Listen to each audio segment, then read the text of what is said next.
Dalam menaklukkan kerajaan yang ada di Bali, Gajah Mada menggunakan siasat untuk mengalahkan kerajaan di Bali. Kisah penaklukan Majapahit terhadap kerajaan Bali dikarenakan saat Raja Bali bergelar Sri Astasuraratna Bumi Banten, yang memerintah pada tahun 1337 Masehi, tidak bersedia tunduk di bawah kekuasaan Majapahit. Majapahit pada saat itu dipimpin oleh Ratu Tribuana Tunggadewi. Usaha yang dilakukan oleh Majapahit untuk menundukkan Bali, Bedulu, tidaklah mudah.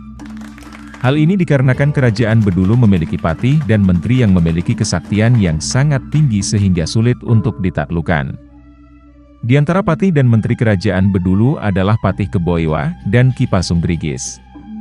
Rapat pimpinan kerajaan Majapahit memutuskan sebelum Gajah Mada melakukan penyerangan ke Bali, maka Keboiwa, sebagai orang yang kuat dan sakti di Bali harus disingkirkan terlebih dahulu. Jalan yang ditempuh dengan tipu muslihat yaitu Ratu Tribuana Tunggadewi mengutus Gajah Mada ke Bali, membawa surat yang isinya, seakan-akan menginginkan persahabatan dengan Raja Bali. Yaitu dengan mempersembahkan seorang putri Majapahit untuk dinikahi Keboiwa. Lalu berangkatlah Patih Gajah Mada ke Bali dan dijemput Patih Kerajaan Bali Ki Pasungrigis. Dalam pertemuannya dengan Pasungrigis, Gajah Mada menyampaikan maksud dan tujuannya ke Bali, karena diutus Ratu Tribuana Tunggadewi untuk menyampaikan surat ke hadapan Raja Sri Astasuraratna Bumi Banten. Atas izin sang raja, kemudian Gajah Mada diperkenankan untuk menghadap ke istana. Di hadapan Raja Bali, Gajah Mada menyampaikan maksud kedatangannya dan menyerahkan surat dari Ratu Tribuana Tunggadewi, yang isinya, sang ratu menginginkan persahabatan dengan Raja Bali, dengan mempersembahkan seorang putri Majapahit untuk dinikahi Keboiwa. Melihat isi surat yang dibawa Gajah Mada tersebut, Raja Bali sangat gembira hatinya. Menanggapi tawaran dari Majapahit, Keboiwa yang setia terhadap rajanya, memohon petunjuk dan persetujuan. Sang raja pun menyetujuinya tanpa rasa curiga. Gajah Mada bersama Keboiwa, kemudian mohon pamit kepada Raja Bali untuk ke Majapahit. Mereka berjalan mengarah ke selatan menuju pesisir pantai. Perjalanan kemudian dilanjutkan dengan mengarungi lautan. Namun ketika sampai di tengah lautan, tiba-tiba Keboiwa terjatuh dan masuk ke dalam lautan.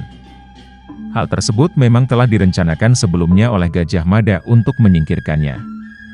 Akan tetapi, walaupun jatuh di laut yang dalam, Keboiwa karena kesaktiannya mampu berenang dan menyusul kapal Gajah Mada. Setelah menempuh perjalanan yang panjang, akhirnya sampailah di pantai Banyuwangi. Di sana mereka mampir di rumah Raden Arya. Keesokan harinya, Gajah Mada melanjutkan perjalanannya ke Majapahit dan minta kepada Keboiwa untuk menunggunya. Karena dia akan melaporkan terlebih dahulu hasil perjalanannya ke Bali. Kemudian sampailah Gajah Mada di Istana Majapahit, dan langsung menghadap Ratu Tribuana Tunggadewi, melaporkan hasil kunjungannya ke Pulau Bali. Gajah Mada juga melaporkan bahwa telah berhasil membawa Keboiwa dan sekarang telah menunggu di Banyuwangi. Setelah melalui perundingan yang cukup panjang, akhirnya diputuskan bahwa upaya yang ditempuh adalah dengan menyediakan seorang gadis cantik untuk Keboiwa. Lalu diutuslah seorang untuk menjemput Keboiwa yang ditinggal Gajah Mada di daerah Banyuwangi. Gajah Mada kemudian menyambut kedatangan Keboiwa, dan mengajukan permintaan kepadanya agar berkenan membuat sumur air, yang nantinya akan dipersembahkan untuk wanita calon pendampingnya, dan bisa dimanfaatkan rakyat Majapahit yang saat ini sedang kekurangan air. Keboiwa memiliki jiwa besar dan lurus hatinya, akhirnya dia pun meluluskan permintaan tersebut. Lalu Keboiwa segera membuat sebuah sumur air di tempat yang telah ditentukan. Dalam waktu yang cukup singkat, sumur telah tergali cukup dalam. Namun, belum ada mata air yang keluar. Sementara di atas lubang sumur yang digali Keboiwa, para prajurit Majapahit terlihat berkerumun, nampaknya mereka memusatkan perhatian pada Gajah Mada. Seakan mereka menantikan sesuatu perintah. Tiba-tiba Gajah Mada memerintahkan untuk menimbun sumur yang digali Keboiwa dengan batu. Seketika itu juga, para prajurit menimbun lubang sumur yang sedang dibuat Keboiwa. Nampak Keboiwa sangat terkejut dan berusaha menahan jatuhnya batu. Dalam waktu yang singkat, lubang sumur itu pun tertutup rapat. Mengubur Keboiwa di dalam sumur yang telah dibuatnya. Tapi tiba-tiba timbunan batu melesat ke segala penjuru, menghantam prajurit Majapahit. Batu-batu yang ditimbun melesat kembali ke angkasa dibarengi dengan teriakan prajurit Majapahit yang terhempas. Dari dalam sumur, keluarlah Keboiwa yang ternyata masih terlalu kuat untuk dikalahkan. Keboiwa lalu menyerang Gajah Mada dengan kemarahan dan dendam. Akibat amarah dan dendam yang dirasakan Keboiwa, pertempuran berlangsung sengit. Di sela-sela saling serang, Gajah Mada berteriak untuk memersatukan dan memperkuat Nusantara. Segenap kerajaan hendaklah dipersatukan terlebih dahulu. Dan kau berdiri di garis yang salah sebagai seorang penghalang. Pertempuran antara keduanya masih berlangsung hebat, namun amarah patih Keboiwa mulai menyurut.